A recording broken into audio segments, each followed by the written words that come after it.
The thing keeping you safe is the same thing keeping you stuck. Let me tell you a quick story. You know I like stories. A man I know tried to launch his own barbershop. It was his dream, yeah. He quit his job, leased the space, built it from scratch. He did all the things. For 6 months, he gave it everything. Then guess what? COVID hit. And I'm sure you know similar stories.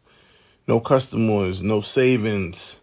The shop closed. He had to move back in with his parents. It's devastating.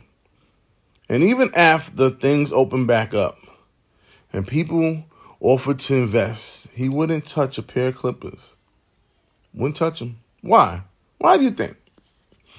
Not because he didn't have the skill, but because he was terrified of feeling that pain again. He said, I don't think I can survive failing twice.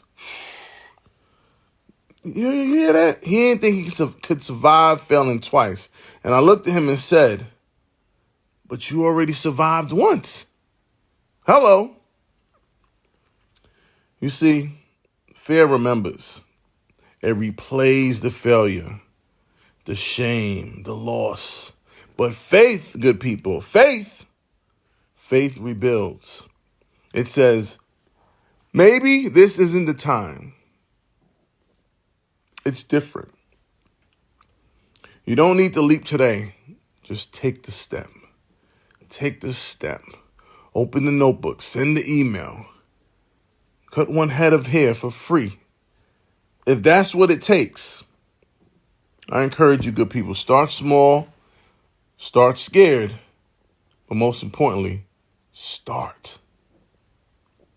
Because courage, it's not loud. It doesn't always come with the hype or the applause. Sometimes courage looks like trying again when no one's watching. Sometimes it looks like giving yourself permission to show up without needing to be perfect. Perfection doesn't exist. You won't outrun fear, but you can walk through it. You won't outrun fear, but you can walk through it. And if your dream is still tugging at you, you know what that means? That means there's more. Remember, it's all about you. Yeah.